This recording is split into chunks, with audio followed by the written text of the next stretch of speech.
Guys ഉറങ്ങിക്കിടന്ന എല്ലാവരും വിളിച്ചെണിപ്പിച്ച് ഒരു നൈറ്റ് ഡ്രൈവ് പോയതാ. എൻ്റെ ഒക്കെ രണ്ടുറക്കം കഴിഞ്ഞു. നിക്കാക്കൊന്ന് എണീപ്പിച്ച് എല്ലാവരും റെഡിയാക്കി ഒറ്റ മൈൻഡില്ല. കാറി കയറുന്നവരെ ആർക്കും ഒരു തീരുമാനം ഉണ്ടായില്ല എവിടെ പോകും. പിന്നെ എവിടെ പോകണമെന്ന് വെച്ചാൽ ആരും ഒന്നും മിണ്ടൂല, എല്ലാവരും അങ്ങോട്ട് നോക്കിക്കൊണ്ട്. അത് മാത്രം ആരോട് ചോദിക്കാൻ പാടില്ല, എന്നാ പോവേ വേണം. പിന്നെ ഓരോന്നൊക്കെ പറഞ്ഞ രണ്ടടിയൊക്കെ ഉണ്ടാക്കി ഒറ്റ മൈൻഡിൽ എറണാകുളം ക്യൂൻസിലേക്ക് പോയി. അവിടെ എത്തി കാറിന്ന് ഇറങ്ങിയപ്പോഴും അവർ ചന്ദ്രൻ നോക്കി ചിരിക്കണേ. പിന്നെ അതിനെ സന്തോഷിപ്പിച്ച് ഞങ്ങൾ നേരെ ഫുഡ് കഴിക്കാൻ പോയി. പിന്നെ എല്ലാവരുടെയും നിപ്പാണ്ട് അതൊന്നും വിശന്ന് കാണാൻ പറ്റാൻ നിൽക്കണം. എങ്ങനെന്നല്ല വീട്ടിൽ നിന്ന് ഒരു ചെമ്പ് കാലിയാക്കിട്ട് എല്ലാവരും ഇറങ്ങി. അവിടെ എത്തിയപ്പോഴും എത്താതെ ഒത്തിരി കള്ളച്ചിരി. എന്താ വെച്ചപ്പോഴേ മോമോസിലൊക്കെ ചിരിച്ചതാ. അങ്ങനെ ഒരു ഷെസ്മ മോമോസ് അങ്ങോട്ട് വാങ്ങി. ഉഫിന്റെ പൊന്നോ, എല്ലാവരും സ്വർഗ്ഗം കണ്ട്. അങ്ങനെ സ്വർഗ്ഗം കണ്ടപ്പോഴാ വാപ്പി ആരോ കണ്ട് പേടിച്ചിക്കണവരെ നിൽക്കും. അങ്ങനെ അരി മാറ്റാനായിട്ട് ഒരു സ്റ്റീംഡ് മോമോസ് അവിടെ അത് കിട്ടിയപ്പോഴത്തേക്കും 16 കൈ അങ്ങോട്ട് വന്നു. ആകെ 5 മോമോസ് ഉണ്ട്. ഈ ചെങ്ങാണെങ്കിൽ ഇടയിൽ കൂടെ 2 മോമോസ് അങ്ങോട്ട് കയറി. അങ്ങനെ ആ അടിയൊക്കെ കഴിഞ്ഞ് ഞങ്ങൾ നേരെ നടന്നു. അങ്ങനെ ചെന്നപ്പോഴാ ഇത്ത നോക്കിക്കൊണ്ടിരിക്കുന്നു മോക്കയിലേക്ക്. അങ്ങനെ ഇത്താത്ത അളിന് കൈ വെച്ചത് കിട്ടിയത് എനിക്ക്. അങ്ങനെ മോക്ക വാങ്ങിച്ച് ഇവൾക്ക് ഇഷ്ടമായി. എന്തായാലും സാധനം കൊള്ളാം. ഇനൂന് അടുത്ത പിന്നെ സന്തോഷം കൊണ്ട് തുള്ളിച്ചാടായിരുന്നു.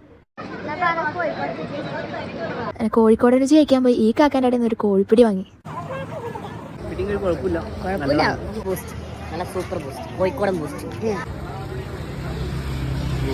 അങ്ങനെ കോഴിക്കോടൻ ബൂസ്റ്റും പിടിയും കൂടെയൊക്കെ കഴിച്ചു വന്നപ്പോഴാ പാപ്പിയും ഈ ആർത്തി മൂത്ത് ഫ്രൈഡ് റൈസ് വാങ്ങി കഴിക്കണുണ്ട്. പാവം എന്നെ നോക്കിക്കണുണ്ടല്ലേ, ഇത്രയും കഴിച്ചപ്പോഴും കൊച്ചിനൊന്നും കൊടുത്തില്ല. ലാസ്റ്റ് പുള്ളക്ക് എന്നെ സൈയായിട്ട് 7 അപ്പ് വാങ്ങിച്ചു കൊടുത്തു.